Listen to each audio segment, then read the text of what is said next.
Coming up on Tech News Today, will Amazon buy Palm? VentureBeat seems to think it's a possibility. Also, Samsung and Apple, peace in our time. We'll tell you if that's possible. And mysterious Apple Store closures. Probably busted pipes, but maybe a conspiracy. We'll tell you next. Netcasts you love. From people you trust. This is TWiT. Bandwidth for Tech News Today is provided by Cachefly at CACHEFLY.com.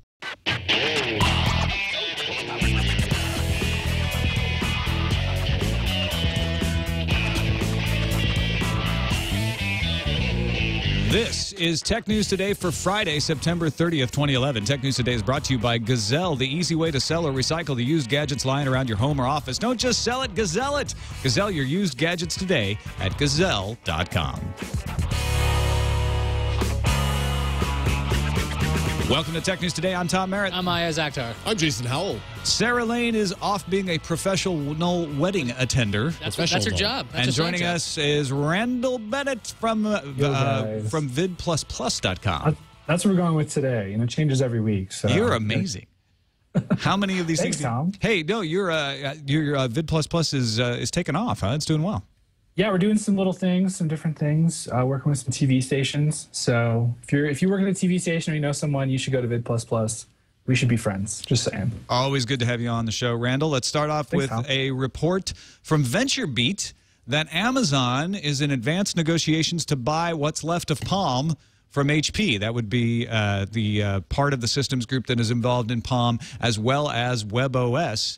To give this a little bit of context, John Rubinstein, the former Palm head, joined the board of Amazon in December last year as director, so there's a connection there, and told This Is My Next back in July, quote, I would say Amazon would certainly make a great partner because they have a lot of characteristics that would help them expand the WebOS ecosystem. He also said, as to whether there's been discussions or not, that's something I'm not going to comment about, but if VentureBeat's sources are to be believed, Amazon would then buy WebOS and use it to make further Kindle tablets instead of the heavy modification of Android that they've been doing. Does that make a whole lot of sense to pick up WebOS instead of just coming up with their own version of Linux or just starting something from scratch? I mean, WebOS has some benefits. I know that a lot of people were super excited when it came out on the Palm Pre, and they're like, this is fantastic, and it'll be great. But is it just so far like in the mud that nobody wants to get it? Why would Amazon need this? The thing that Amazon can do with WebOS that no one else can do, Amazon has a great relationship with developers, and WebOS is a super developer-friendly platform. So because HP and Palm before weren't able to leverage developers to their full effect, I think Amazon would have a unique shot at using WebOS, an already built and already appreciated operating system, to get some leverage. I mean, especially against Android, when you figure Google, Amazon, Apple, they all are kind of in this at arm's length dance. So I get the impression that people like WebOS. They just don't like any of the hardware that it's run on yet, and that's been the problem. That's me. With it. Yeah, definitely me. I mean, I had a Palm Pre. I upgraded to the iPhone 4. I couldn't handle the sloppy hardware, but I love the operating system. I mean, it feels really well. I think personally, it's the most, at least at the time, it was the best integrated with Facebook. I mean, people that were my friends in Facebook would show up in my address book without any management. So I think that it has a lot of things going for it. It's just, I think if anyone can pull it off, Amazon can. The other thing is I'm thinking they could buy it for the patents. You could have nice leverage there, and they could have some protection on their own. But for them to buy WebOS and put it on the new version of the Kindle Fire or something in the future, I mean, I could see that, but I just don't know why they would pick this particular operating system. Other it's than available for cheap. Sale. Yeah, exactly. They for sale for cheap. And if you look at even the Kindle Fire is based on the playbook, right? So you figure Amazon hasn't really put a lot of effort into tablet engineering. If they start with the touchpad and then evolve it further so that it's actually, runs faster, is higher quality, et cetera, I mean, they'd have a real shot at making a true iPad competitor. Yeah, they're already making Android look unrecognizable. What does it matter if they have WebOS, and then they don't have to depend on Google at all? They've got a group in-house. Do you think they'd bring WebOS to something like a set-top box, even though the interface would be completely different? Because they would have such I guess, a robust operating system, they'd be able to put it on a lot more things, not just a Kindle. Yeah, and they could go somewhere else. I think in this situation, if this is true, if this turns out to be true that Amazon is wanting to buy this, they probably want to buy the talent and the intellectual property. They're probably not that fussed about buying WebOS as we know it now. I think they would get it. Oh, sorry. I think they would get it and then evaluate what to do with it next. I mean, it's definitely like if they could use it in a tablet. I know that they're able to port Android to the touchpad, so you figure it's in that little ARM realm. It shouldn't be that difficult to further implement. But I definitely agree with you, Tom, that this is a talent purchase, a patent purchase. Oh yeah, and you get an operating system that you can decide what to do with. So let's move on to continuing coverage of patent wars. What happened? Is it not there? Oh, there it is. Oh, hey, there it goes. I just wanted to serenade it. Not at all an attempt to cover up my lack of having it. The a cappella version was quite amazing, I gotta say. Good. Well, actually, you need to go and redo it anyway, because this is patent peace. Oh. What? Not patent wars. Samsung has offered a deal. Is that the sound of doves? Yeah, that's birds. Sure, they were birds? Peacefully. Yeah. Samsung has offered a deal to Apple, which would allow the Samsung Galaxy Tab 10.1 to hit shelves in Australia next week. Remember, there's a three-front war going on: the United States, Europe, and Australia between Samsung and Apple. This is only regarding the Australian lawsuit. And in court, Samsung has said, we offered a deal. If Apple agrees to it, we've given them 3 options. We could have the Galaxy Tab on shelves in Australia within 1 week. Wall Street Journal reports that the agreement would be temporary and that the court case would continue, but it would allow Samsung to sell the Tab while the court case continues. Apple's lawyer questioned one of the Samsung witnesses about that 1-week turnaround in cross-examination. Now, back to this is a 3-front war, but there's about 20-something battles right now. There's a lot of different lawsuits on this. The only way I could see Samsung doing anything within a week is just effectively paying Apple a piece of every sale of the Galaxy Tab to put it out on the market, because otherwise there's no way they can just change the design of a Galaxy Tab that's already made. Right. Well, the story implies that they have given 3 options for designing around the patents that would no longer infringe One of the ways to Apple. to design around is to give something called green money. But this Apple lawyer that questioned the 1-week turnaround in cross-examination said, how are you possibly going to ship in a brand new design within 1 week?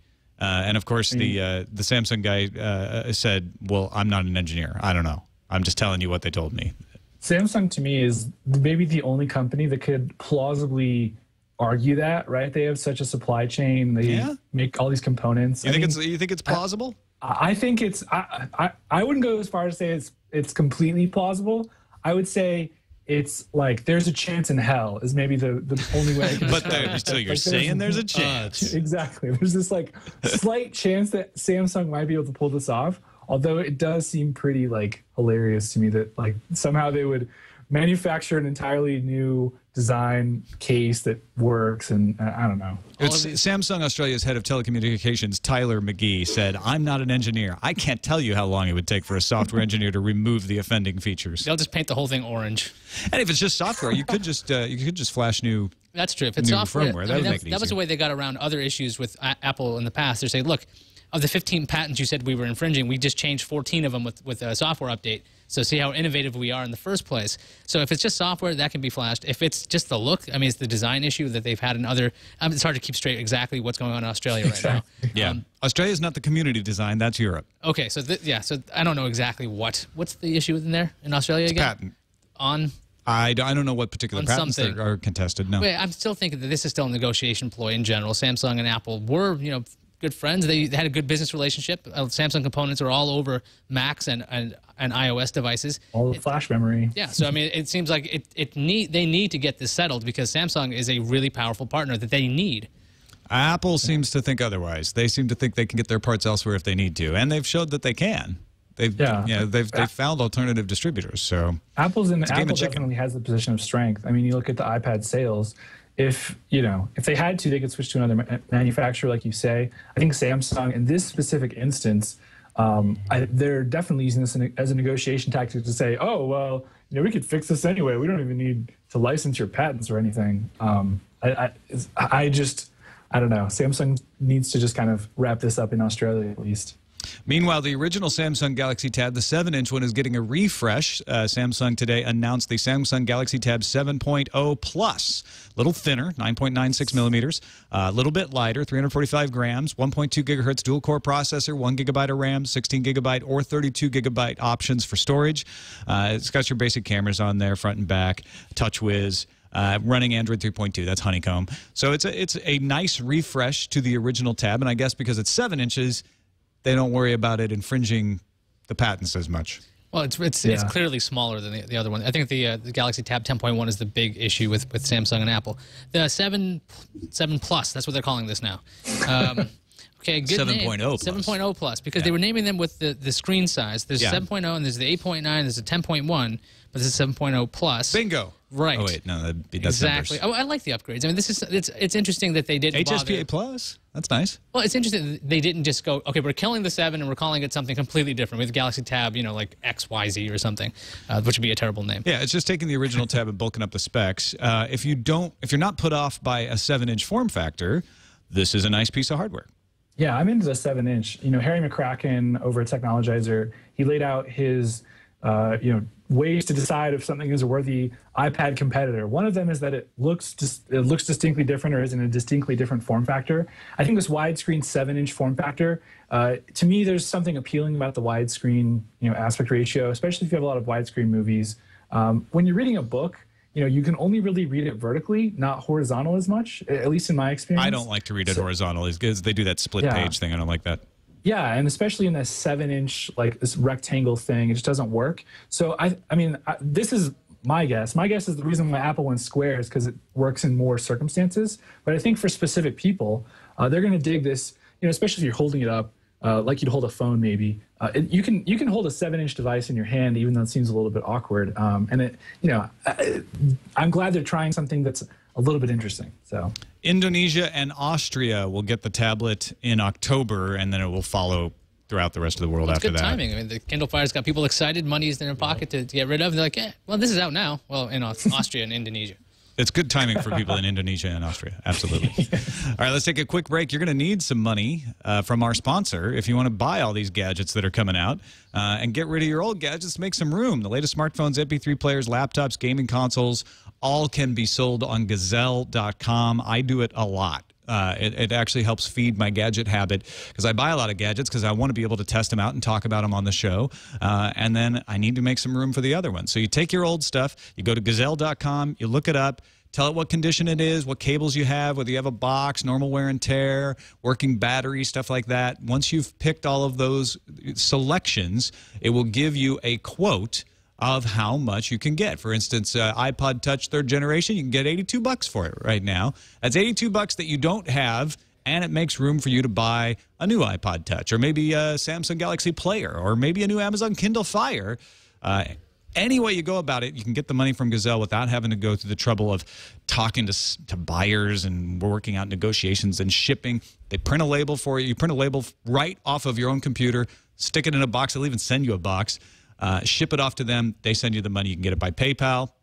You can get it by Walmart gift card. You can get an Amazon gift card that gives you a 5% bonus. So you get 5% more if you get the Amazon gift card, and then you can go buy one of the Kindles from Amazon. On top of that, if you give them like a laptop or anything, they'll wipe your data for you. So you don't have to worry about wiping out your own data before selling it to somebody else. It's a pretty easy kind of system. Yeah, exactly. So check them out, Gazelle.com. See how much your gadgets are worth, and let Gazelle get rid of them for you. We thank them for their support of Tech News Today.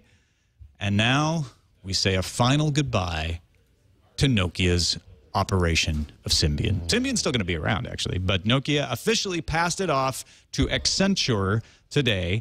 2,300 Nokia employees now work for Accenture. They've been transferred from Nokia, so they'll be the caretakers of Symbian. Wow, it takes a lot of people to take care of Symbian. A caretaker. Nokia will continue to support Symbian until 2016, and updates will roll out throughout that time. Nokia will still put out Symbian phones during that time, mostly low-end smartphones. If you're thinking about this story and you're saying, wait a minute, I thought 2,800 people were supposed to move over, you're paying very close attention. And Nokia pointed out that a number of people have found new roles, either within Nokia or outside Nokia. So 500 people basically quit, said, I'm not going to go work for Accenture. Is that the case, or did they end up working on the other operating system Nokia's working on? Well, they quit working on Symbian. Okay, well, they're doing something whichever else. way you look at it, whether they stayed with Nokia or they went to another company. Hopefully they didn't go to any of those other divisions that have the job cuts. There's another 3,500. We talked about it yesterday being cut by the end of the year. So hopefully... This is the long sunset of Symbian as an operating system. Or Nokia in general. Well, and that's a possibility too, right? Nokia is now out of the Symbian business and is entirely reliant on Windows Phone, Series 40, and that new Linux-based operating system melatonin or Meltrame. Meltimi. Meltimi. That's what it is. The Melty operating system that they're going to use to replace Series 40. So I think Windows Phone Mango's gotten some good reviews that it's Nokia's game to lose here as far as making some money, but we got to see some phones from them. They're going to be behind for a year. This is Nokia's slow march into actually reestablishing itself with Windows Phone 7, and that's what they do. This is the phone company you're supposed to see when you think Windows Phone 7. They're supposed to have the ability to customize Windows Phone 7 when nobody else could. So I'm kind of curious what they're going to do once they finally come out with a phone, which is supposed to happen at the end of the year. Yeah, and this was an important move for Nokia because they needed to get these 2,300 jobs off their payroll, and that helps them lose less money per month. It helps reduce their run rate. Department of Justice reportedly investigating Chinese tech firms for accounting irregularities. This is something that has cropped up from time to time. Rupert Murdoch was investing in a Chinese company, and they had to scramble to find someone with expertise in U.S. accounting regulations so they wouldn't run afoul of them. Reuters reports that the SEC and the FBI are also investigating, and these are big sites, sites like Tudo, Youku, Baidu, Sina, Focus Media. You know, Baidu's the Google of China. That's the major search engine there. Alibaba not listed among these, which is good news for Yahoo. But think about it if the Department of Justice suddenly said we're going to investigate Google and Facebook and Groupon and Twitter. These are the kinds of those names in China. Doesn't this seem really political though? Like, I mean, the fact is, the United States got a kind of a debt problem with China. And so maybe investigating and threatening about their accounting practices, wanting to like shine some light in an area where they would not want light. Is this just a negotiation ploy? I mean, it doesn't seem like necessarily that China is all okay with the United States general accounting practices, but it just seems like a political move. What do you think, Randall? This is such a hard, it's so hard to read the tea leaves in stories like this just because there's so many people with so many different agendas, and they all kind of, play off of each other in the media.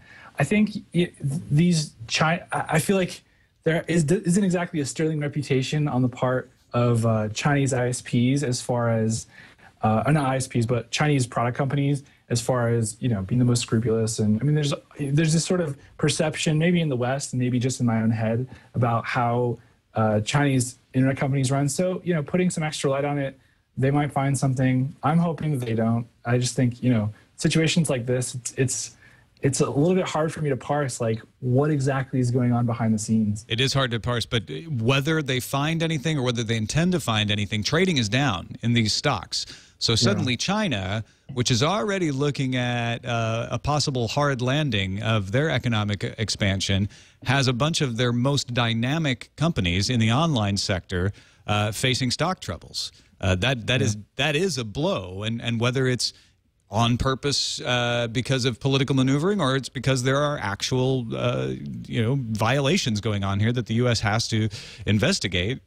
I don't know enough about the political situation to say, but it certainly isn't good news for the online sector in China, no matter how you look at it. This goes beyond China as well. If any United States companies, I think Microsoft works with Baidu, if they were shown some information that may not be exactly true, Microsoft may be upset with their business partners. I mean, I think Bing works with Baidu, actually, the English version of it. So, I mean, if any companies are invested in these companies, American companies are invested in these Chinese companies, they are probably looking very hard at the books once all the data comes out. Let's finish up. Side, sorry, go ahead, Randall.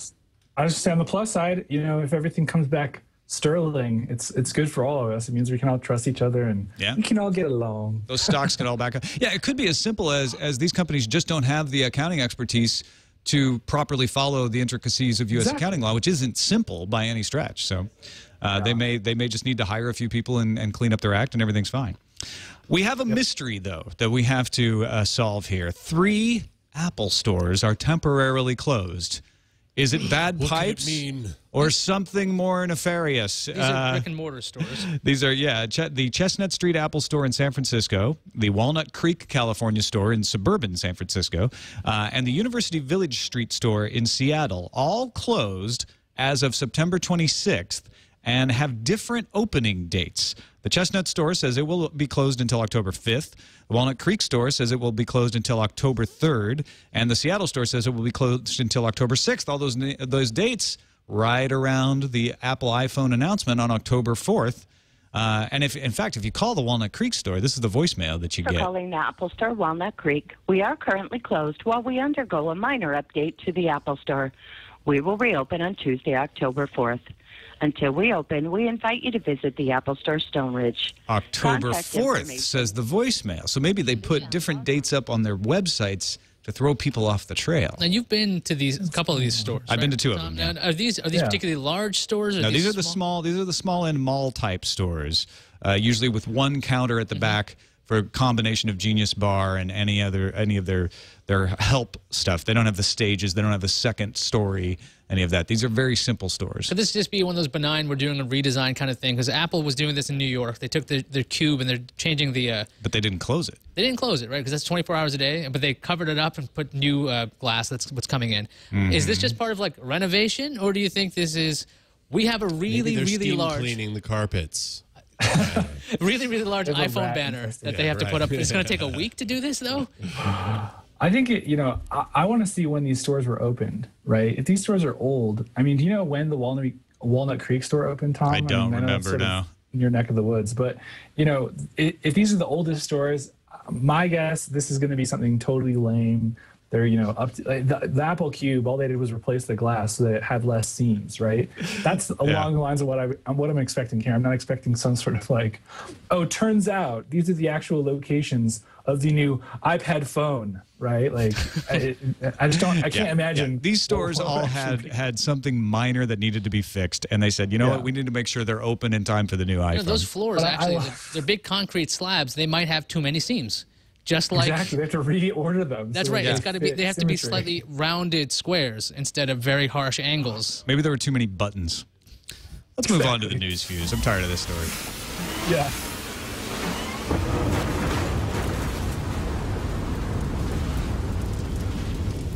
International Business Machines. They do more than just typewriters, folks. They do enterprise solutions, and they are now even bigger than Microsoft. Oh, wait, now Microsoft's bigger. No, now IBM's bigger.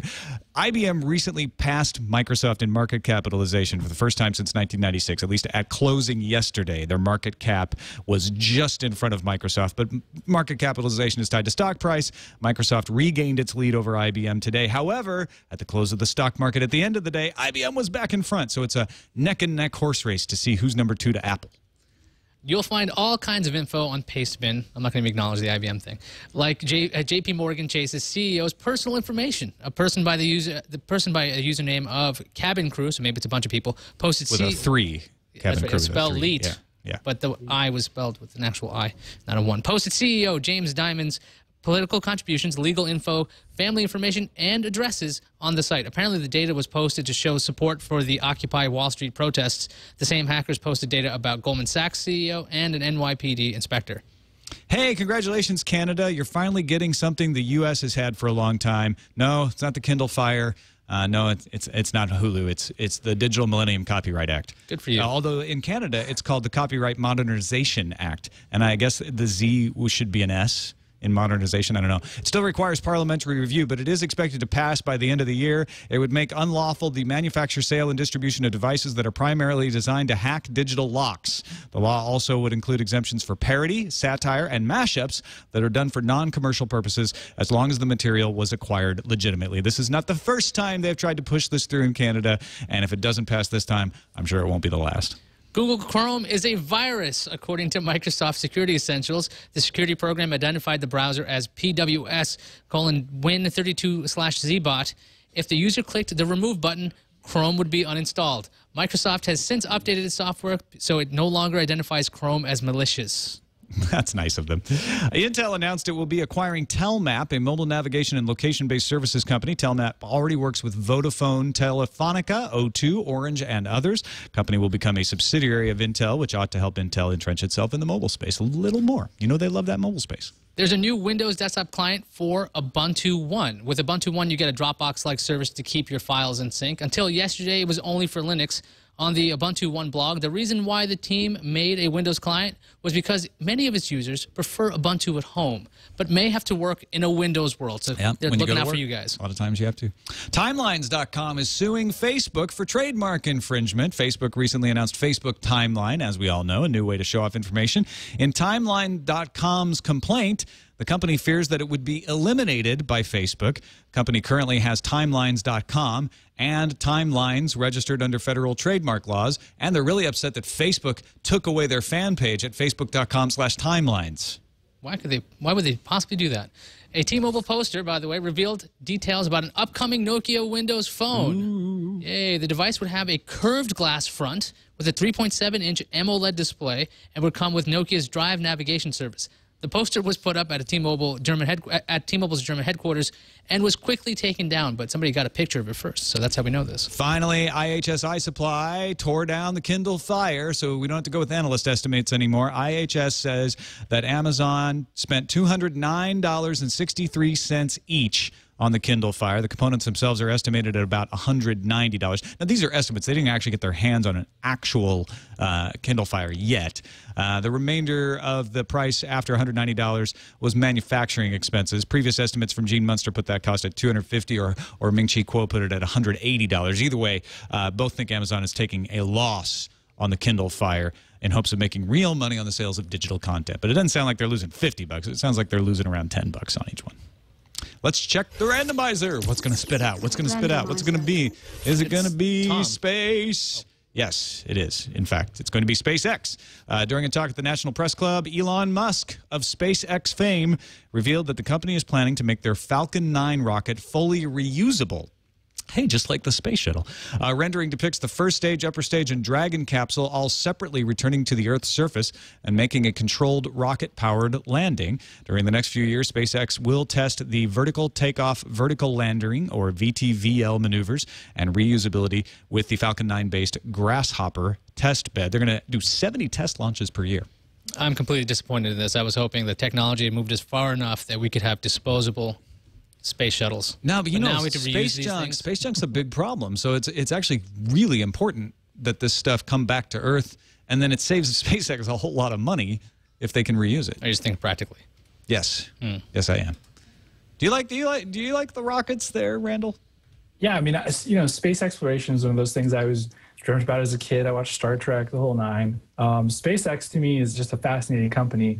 They continue to do things that a lot of people assumed private industry could never do. Obviously, with NASA's funding being sort of on the bubble perennially, it's you know, it's good to see that SpaceX is making such progress. And you know, from a business standpoint, they're actually figuring out how to make money. So, you know, if this private company can stick around and keep us in space, like, and this obviously this vertical landing stuff is going to play a big role in that. Looking forward to it. So. I always laughed when I would see the vertical landing stuff in old science fiction movies, you know, during the space shuttle area. Like, that's not what happened. But no way. If you wait long enough, every science fiction trope eventually comes true. Do you think SpaceX is also using a wire when they come back down? No, probably not. Let's check the calendar. The Ig Nobel Prize winners were announced last night. Big winner in the physiology category was a team that found yawning isn't contagious in red-footed tortoise. The Ig Nobel Prizes are given to research that makes people laugh then think, so that makes sense. The Tevatron Particle Accelerator is shutting down today. It was the world's second largest collider. Starting tomorrow, Best Buy is cutting the price of the HTC Flyer tablet by $200. It'll now cost $299 instead of $499. Everybody's dropped the price on their tablets. It's a 7-inch Android 2.3 device. I mean, for $299, it's not bad. Thank you, Amazon. and HP. Thank you, Palm. A little bit of HP. Yeah, exactly. AT&T will start throttling its customers tomorrow. That's their data speeds, not actually throttling them. But Virgin Mobile won't start throttling its customers until 2012. The original plan was to start that in October. Sunday, October 2nd, the Samsung Galaxy S2 is coming to AT&T for about $200. And on Monday, October 3rd, it'll kick off the Adobe Max conference. Now, before you think nothing happens there, the RIM BlackBerry Playbook was announced at Max last year. So it's always full of winners every year. Yeah, full winners. Or see what'll be cut next Tom, year. Yeah, Tom. Just kidding. I still like the BlackBerry Playbook. I just found out a correction to my review of this that I did is you can actually play the Amazon Instant Videos because it plays Flash. Look Only at that. if it's on your own time account. How's the player? Huh? How's Player. player? Well, once you get the video playing, it's fine, but you have to use the web interface to get there, and that's a pain. Yeah. Touchpad, as a side note, speaking of Flash, Touchpad's Flash support with the last update is a lot better now. Like YouTube runs like YouTube should. I heard about that. Yeah, that's good. That's good. Maybe touchpad will be the featured something else product to show at off? Adobe Max. The Amazon touchpad. There you go. That'd be great. Amazon touchpad would be amazing. That would be. I wish they would revive the touchpad Go. I was excited about that. That was going to be cool, right? Let it go, man. It's over. It's not happening. I'm not letting the Go go. Let the HP touchpad go. And let's check incoming. Incoming message. We got a voicemail from Liam, who's doing something I love when folks out there do, which is get their hands on a product that we haven't and give us a little bit of review. And this one is about the Battlefield 3 beta. Take it away, Liam.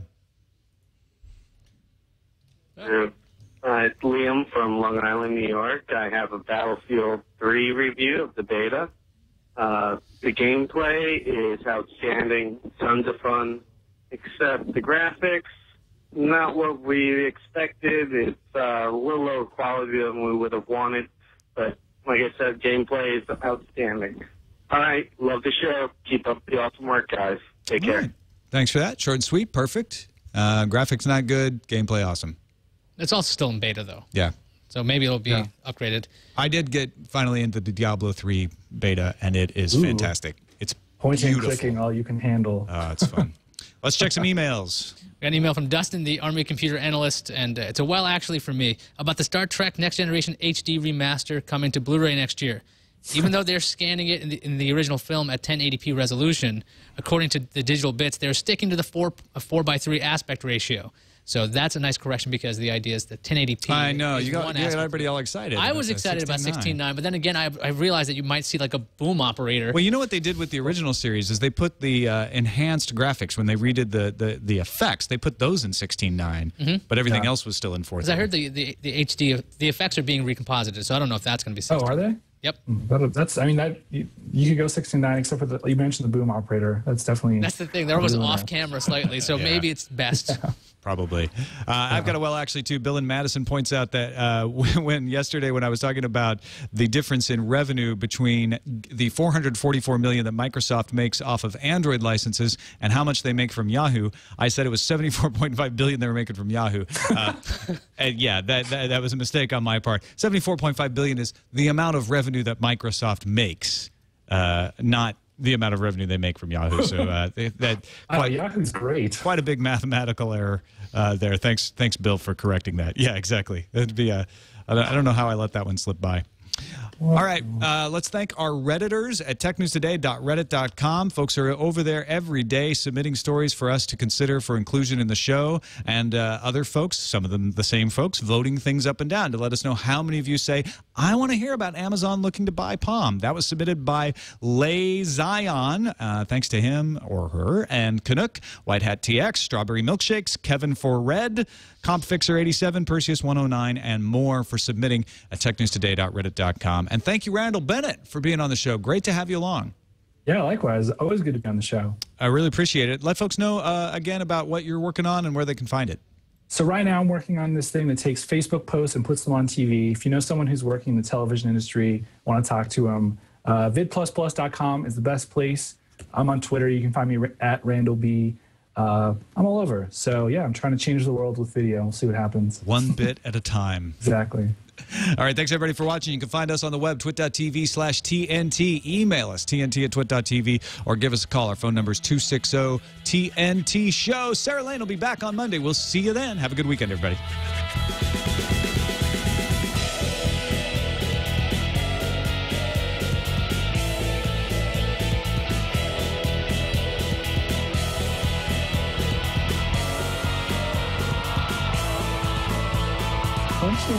Everyone knows